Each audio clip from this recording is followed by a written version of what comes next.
Je ne sais pas s'il y a des nouveaux arrivants, donc comme je vous dis bonjour toutes les heures ce matin, je vous ai déjà dit bonjour 2 fois, ça fait la 3e fois maintenant. On continue sur les anticorps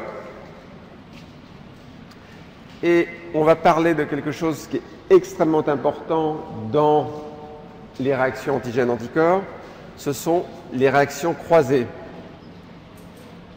En fait, les réactions croisées entre un anticorps et plusieurs antigènes, ça se passe lorsque 2 antigènes différents partagent en fait, ce qui est possible, un épitope identique. Donc vous avez un anticorps qui théoriquement est spécifique d'un épitope donné, mais il y a un croisement, c'est-à-dire cet anticorps est capable également de reconnaître le même épitope sur un autre antigène, ou est capable de reconnaître peut-être un antigène qui aura tout de même une structure extrêmement proche. Alors on va prendre un exemple ici, tout simplement les groupes sanguins. Vous avez, moi comme prénom je connais Jonathan et Sarah pour l'instant, donc ici j'ai Jonathan en vert. Quel groupe Jonathan? Peut-être pas le groupe A. Ah oui, bah ça tombe bien. Donc Jonathan est bien de groupe A. Donc il a sa surface, des antigènes de surface que vous voyez ici en vert. Mais il a forcément, à partir du moment où il est A, il a dans son sérum des anticorps. Vous notez au passage que ce sont des IgM qui sont dirigés, ces anticorps, cette fois-ci, contre des antigènes de surface qui sont sur les globules rouges, qui sont les antigènes B. On va supposer que Sarah est peut-être B. C'est pas ça, Sarah? Ouais? Ouais? Bon. C'est impeccable. Hein? Bien. Alors, Jonathan, il a dans son sérum des anticorps anti-B. Et en fait, d'où viennent ces anticorps anti-B? En fait, ce n'est pas qu'il fasse des anticorps contre Sarah, il n'y a pas de problème. C'est que Jonathan, lui, il fait en fait, il a au niveau de son tube digestif des bactéries. Et qu'il fait en fait des anticorps contre ces bactéries du tube digestif. Et ce sont en fait des réactions croisées entre en fait les épitopes qui sont sur des bactéries du tube digestif et en fait les épitopes qui sont sur les globules rouges, les épitopes B ici. Ces réactions croisées, vous faites donc Jonathan, il fait des anticorps anti-B parce que, en fait, ce qu'il a fait, ce sont des anticorps contre ces bactéries du tube digestif, mais il y a une réaction croisée. Ces anticorps qui reconnaissent donc un épitope particulier sur les bactéries, il y a un croisement également avec les antigènes B qui sont chez Sarah. On pourrait faire l'inverse. On pourrait faire exactement l'inverse, c'est-à-dire chez Sarah qui est B, il y a des anticorps anti-A. Les anticorps anti-A, c'est également des anticorps dirigés contre des bactéries du tube digestif, mais il y a une réaction croisée. Voilà. Donc, ces réactions croisées, c'est extrêmement important parce que, par exemple, lorsque vous faites une angine à streptocoque, on le reverra ça. Sur le streptocoque, il y a des antigènes M qui sont sur le streptocoque. Et dans ces cas-là, il y a une réaction croisée entre l'antigène M du streptocoque et des protéines du muscle myocardique. Ce qui fait qu'il faut soigner, pour une fois, avec des antibiotiques, à condition d'être sûr que c'est une angine à streptocoque. Il faut soigner les angines à streptocoque pour éviter de faire des anticorps anti-streptocoques qui vont croiser avec les protéines du muscle cardiaque et qui vont vous entraîner une insuffisance cardiaque. Donc ça, c'est typiquement réaction croisée. Mais ces réactions croisées, elles peuvent être aussi remarquablement utiles parce que, en fait, c'est le principe, par exemple, de la vaccination contre la variole. Vous ne vaccinez pas contre ou avec le virus de la variole, ça serait un petit peu embêtant. Vous vaccinez avec le virus de la vaccine, qui est en fait un virus qui est plutôt, quand je dis plutôt, c'est parce que c'est pas aussi simple que ça. Enfin, c'est pas le virus humain, ça serait plutôt, mettons, le virus de la vache. Mais comme il y a une réaction croisée entre les antigènes qui sont présents sur le virus de la vache et le virus humain, on vous vaccine avec le virus de la vache, on ne le fait plus maintenant, mais vous vaccinez, demandez à vos parents, vous vous souvenez, hein, on vous vaccinez avec le virus de la vaccine, mais il y a une réaction croisée des anticorps qui reconnaissent pas seulement le virus de la vaccine, mais surtout le virus humain. Donc ça vous sert, ces réactions croisées, pour la vaccination et ça vous dessert pour les maladies auto-immunes. Alors, l'extrême spécificité de la réaction antigène-anticorps, quand on parlera des épitopes T tout à l'heure, on verra que les récepteurs T ils sont capables de reconnaître des différences au niveau d'un acide aminé. Là, la différence, elle est beaucoup plus subtile. C'est ce qu'on a démontré en quelle année, je n'ose même pas dire en quelle année on a démontré ça. On a démontré ça de la façon suivante, que c'était d'une, comme on dit, exquisite spécificité. Je ne sais pas quel est le terme français pour exquisite. Vous prenez ici, vous le voyez passer. Je ne vais pas vous demander d'apprendre par cœur la séquence, en fait, de ce peptide de 32 acides aminés qui est la calcitonine. Et au bout, vous notez qu'il y a une fonction NH2. On fabrique, la voilà la calcitonine en plus petit, vous fabriquez un anticorps ici, et cet anticorps reconnaît ici cette région-là. Et cet anticorps, vous allez le voir tout de suite, il est capable de reconnaître spécifiquement la fonction tout simplement NH2 qui est ici. Parce que vous faites la chose suivante, vous mettez au repos, vous changez ici la fonction NH2 pour une fonction OH. Un seul changement. Tout le reste, c'est identique. Vous prenez le même anticorps, il ne s'attache pas, il ne reconnaît pas. Et c'est 100%. C'est vraiment la démonstration, la première fois que c'était fait, qu'un anticorps, ça ne reconnaît pas uniquement une différence d'un acide aminé, ça reconnaît une différence au niveau d'une seule fonction chimique. Vous avez changé un NH2 pour un OH. Alors, au passage, ça a des applications pratiques. Ça. Tout ce que je vous dis qui paraît de temps en temps assez compliqué, j'hésite pas à vous le faire parce qu'à chaque fois, moi je sais derrière, et vous allez le voir au fur et à mesure du cours d'immunologie, qu'à chaque fois derrière, il y a des applications pratiques. Bon, là, l'application pratique, elle est relativement simple. On a fait avec ça un dosage de la calcitonine, qui est une molécule qui est produite chez des patients qui ont un cancer très particulier de la thyroïde, qui est le cancer médulaire de la thyroïde. Et en fait, avant d'avoir ce type d'anticorps, plusieurs années pour le faire, on n'était pas capable de doser des toutes petites doses de calcitonine. Avec cet anticorps-là, on est devenu capable de les doser, ce qui fait qu'on a pu faire des diagnostics de cancer médulaire de la thyroïde dans des familles à risque, parce que c'est un cancer des formes familiales. Quand vous avez un papa ou une maman qui a un cancer médulaire de la thyroïde, vous allez faire le screening ou le dépistage chez les enfants. Et là, en l'occurrence, avec cet anticorps que vous avez vu, on a découvert cette tumeur qui vous paraît extrêmement grande. En fait, cette tumeur, elle fait 1,3 mm. Il y a même une autre équipe de Tours qui est parvenue à détecter une tumeur qui fait 0,1 mm.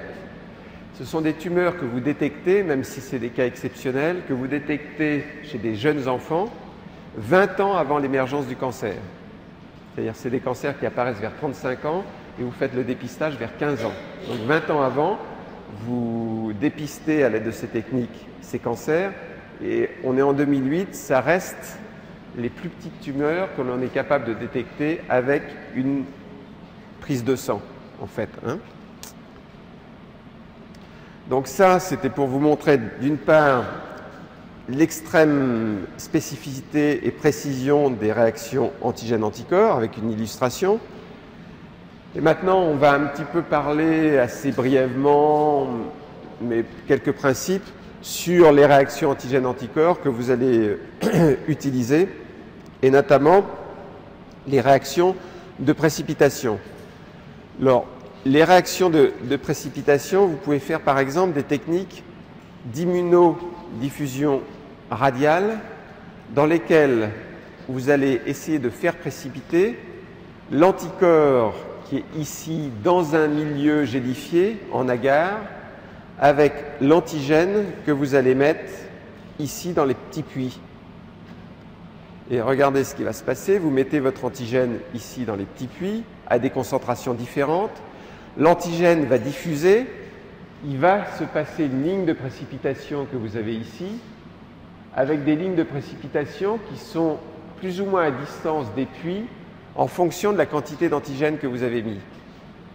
D'accord ? Donc ça, c'est typiquement des réactions d'immunodiffusion radiale. Ensuite, vous avez une gamme d'étalonnage dans laquelle vous avez mis des quantités différentes d'antigènes qui ont fait des cercles ici de précipitation plus ou moins larges. Ça vous donne une courbe d'étalonnage et ensuite vous pouvez arriver avec un sérum dans lequel il y a une quantité d'antigène que vous ne connaissez pas en fonction du diamètre du cercle que va faire la ligne de précipitation entre l'anticorps qui, encore une fois, est dans le gel et l'antigène que vous avez mis dans le puits. Vous pouvez comme ça quantifier de façon assez grossière, mais c'est simplement une illustration de ces réactions de précipitation entre antigènes et anticorps. Ça, c'est la technique de Mancini. Vous voulez la revoir? Pas difficile. Voilà.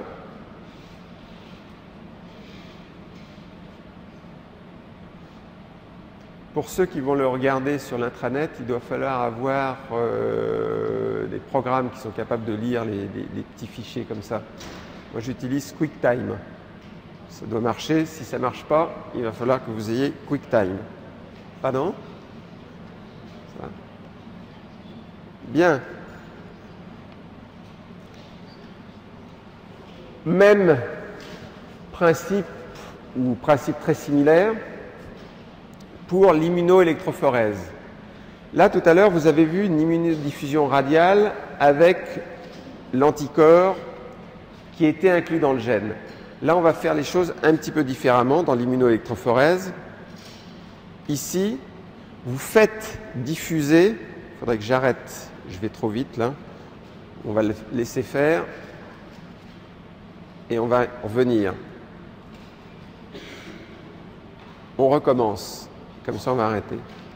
Alors, vous avez l'antigène ici et vous allez faire d'abord une électrophorèse, c'est-à-dire faire migrer en fait l'antigène que vous avez mis ici dans deux puits, faire migrer à l'intérieur d'un champ électrique. Voilà, c'est en train de migrer là. D'accord? Donc l'antigène s'est déposé dans le champ électrique. Ensuite, au milieu, vous allez faire une rigole dans laquelle, cette fois-ci, vous allez déposer l'anticorps. Je dépose l'anticorps. Voilà.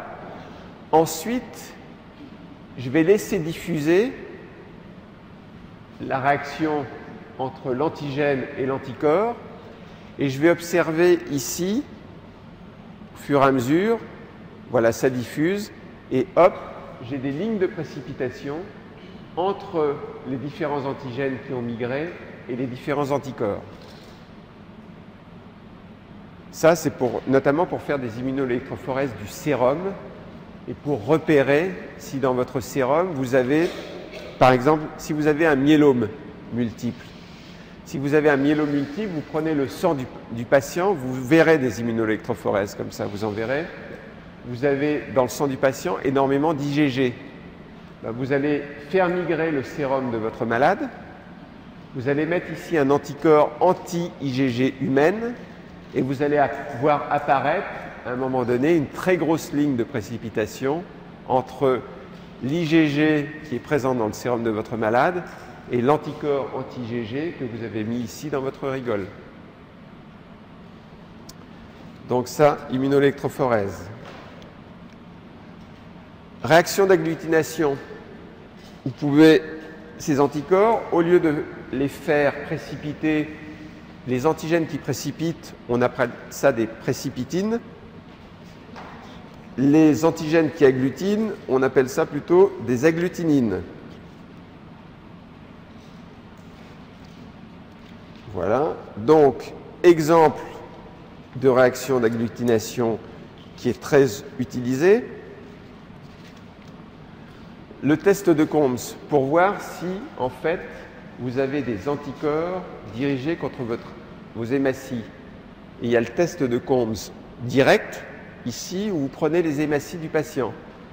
Et on va supposer que ce patient a justement, en fait, un problème de maladie immunitaire qui est une anémie hémolytique auto-immune. C'est-à-dire il fait des anémies hémolytiques, c'est-à-dire il détruit ses propres globules rouges. Et on veut savoir si cette destruction est due à des anticorps, en fait, auto-immuns dirigés contre les hématies, ses propres hématies. Et pour faire ça, qu'est-ce qu'on prend? On prend ces hématies. S'il a bien une anémie hémolytique auto-immune, il a des auto-anticorps dirigés contre ses propres hématies. Qu'est-ce que vous faites là? Vous allez rajouter un anticorps anti-IG, ici, et vous allez faire une réaction, en fait, de précipitation, d'agglutination, puisque ici, vous avez toutes les hématies qui vont s'agglutiner entre elles avec l'anticorps anti-immunoglobulines, ces immunoglobulines étant des auto-anticorps dirigés contre les hématies. Ça, c'est donc en un temps direct une réaction donc d'agglutination que vous pouvez faire. Vous pouvez faire un test qui est indirect. Cette fois-ci, vous n'avez que le sérum du patient, dans lequel on va supposer qu'il y a toujours des auto-anticorps contre les hématies. Donc vous rajoutez au sérum du patient, cette fois-ci, des hématies test, qui ne sont pas forcément les hématies du patient. Ici, vous avez les auto-anticorps du patient qui sont mis sur les hématies test. Vous arrivez avec vos anticorps anti-IgG. Et là, à nouveau, il y a une réaction d'agglutination. Donc ça, c'est extrêmement utilisé. C'est aussi utilisé couramment, ces réactions, notamment pour faire les groupes sanguins. Si je veux savoir le groupe de Jonathan et Sarah, je vais faire des réactions d'hémagglutination. Alors, je pourrais vous en faire pendant 2 heures, mais là, simplement pour illustrer certaines des applications pratiques des réactions antigènes-anticorps.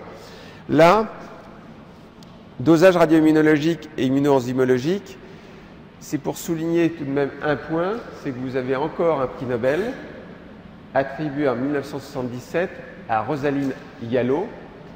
Et Rosaline Yallo, elle a eu son prix Nobel parce que c'est elle qui, pour la première fois, a trouvé le principe et utilisé le principe des dosages radio-immunologiques. Comment ça marche un dosage radio-immunologique? Vous avez le principe ici. Le principe, c'est que vous avez, j'ai pris toujours l'exemple de l'HCG, parce qu'il me sert bien, vous avez ici des anticorps anti-HCG en quantité fixe. Et vous avez ici l'antigène marqué par un isotope radioactif également en quantité fixe. Donc vous mettez une quantité fixe d'anticorps et une quantité fixe d'antigène qui est marquée, en général c'est l'iode 125, par un isotope radioactif. Très bien.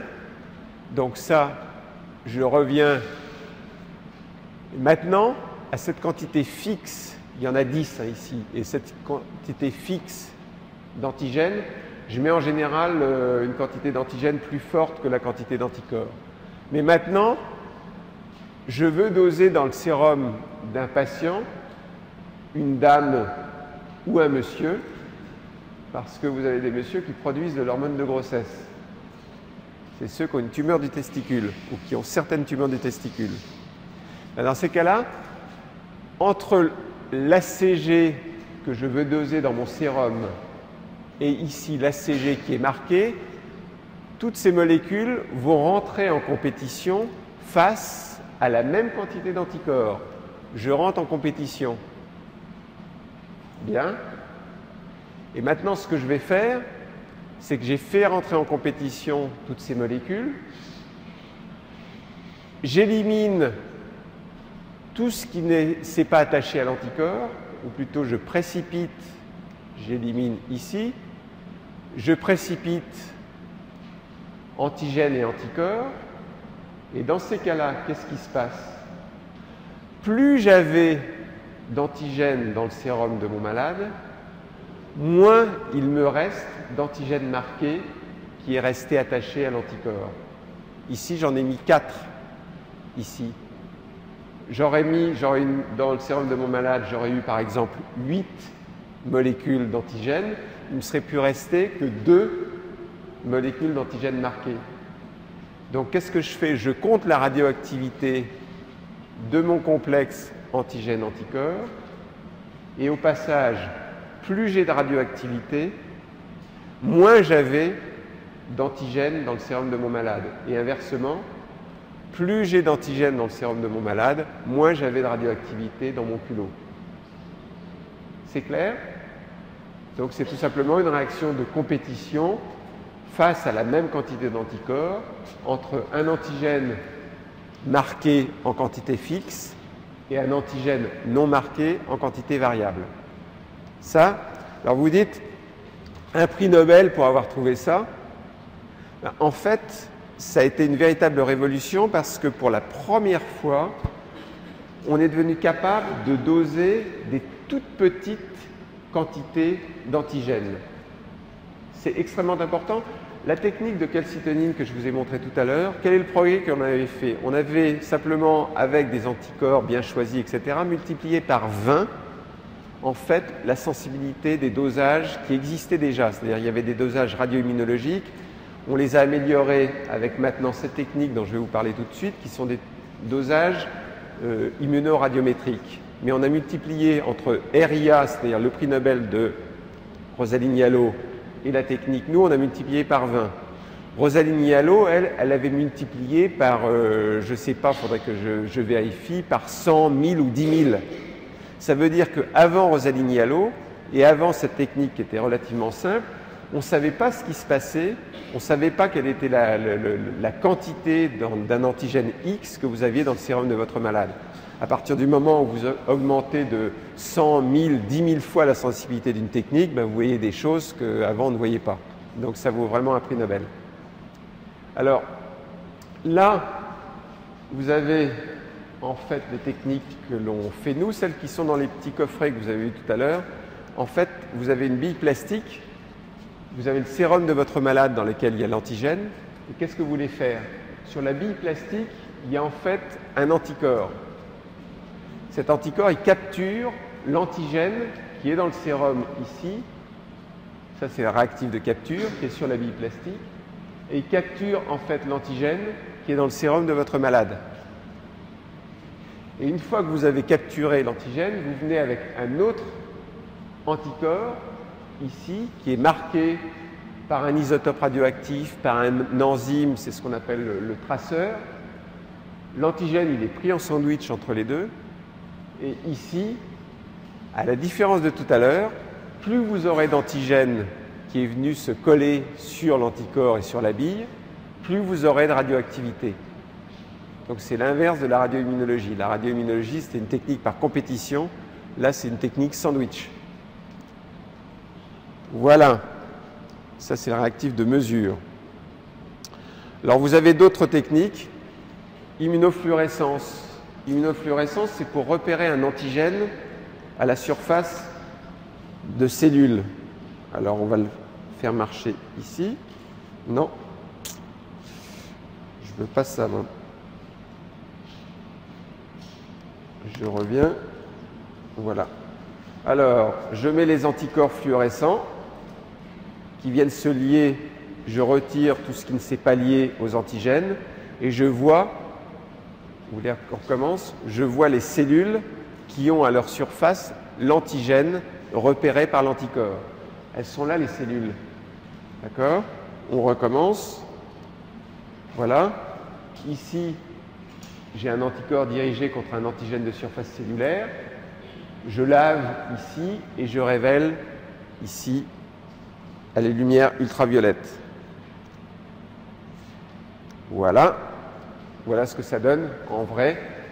Les anticorps contre les neutrophiles, vous voyez la fluorescence là, qui est ici. Alors c'est très utilisé aussi pour le diagnostic de maladies auto-immunes. Il faut être des spécialistes pour interpréter en fait le type de fluorescence que vous avez à la surface des cellules. Immunohistochimie. Immunohistochimie. Vous avez ici une cellule. Je dis tout de suite que c'est une cellule cancéreuse. C'est une cellule qui a à sa surface ici un récepteur. J'ai pris l'exemple, c'est un récepteur qu'on appelle le HERB-B2, peu importe. C'est intéressant parce que c'est un récepteur extrêmement important. La seule chose, c'est que ça fait 20 ans qu'on cherche le ligand de ce récepteur, on n'arrive pas à le trouver. Et voilà, vous arrivez avec des anticorps dirigés contre cet antigène de surface. Vous vous souvenez maintenant que les anticorps ne pénètrent pas à l'intérieur des cellules. Donc, ils ne sont capables de repérer que des molécules qui sont à la surface de la cellule. Et cet anticorps est marqué par un colorant, ici, ce qui fait que si vous avez l'antigène à la surface de la cellule, elle devient colorée en marron. Et voilà dans la vraie vie ce que ça fait, et ça va vous donner des choses. Voilà des cellules, c'est des cellules de cancer du sein, qui ont à leur surface 100 000 molécules de récepteurs. Maintenant, vous avez ce qu'on appelle des thérapies ciblées, qui sont des anticorps, cette fois-ci, qui sont utilisés. Le même anticorps que tout à l'heure qui vous sert à repérer les récepteurs, c'est aussi le même anticorps qu'on utilise pour traiter les patientes ou certaines patientes qui ont des cancers du sein. Ici, vous n'allez pas la traiter, la patiente. Il n'y a pas assez de récepteurs à la surface. 500 000, vous dites là ça commence à être beaucoup là. Vous voyez les techniques d'immunoperoxydase, ça fait bien ici des colorations marron à la surface. Vous ne traitez toujours pas la patiente. Vous n'allez la traiter que ici, lorsqu'il y a à peu près 1 à 2 millions de récepteurs de surface. D'accord? Donc voilà les techniques. Bon, je vais m'arrêter ici parce que après ça devient vraiment des techniques de recherche et puis il faudrait peut-être qu'on passe à autre chose. Donc c'était pour vous illustrer en fait les réactions antigènes-anticorps.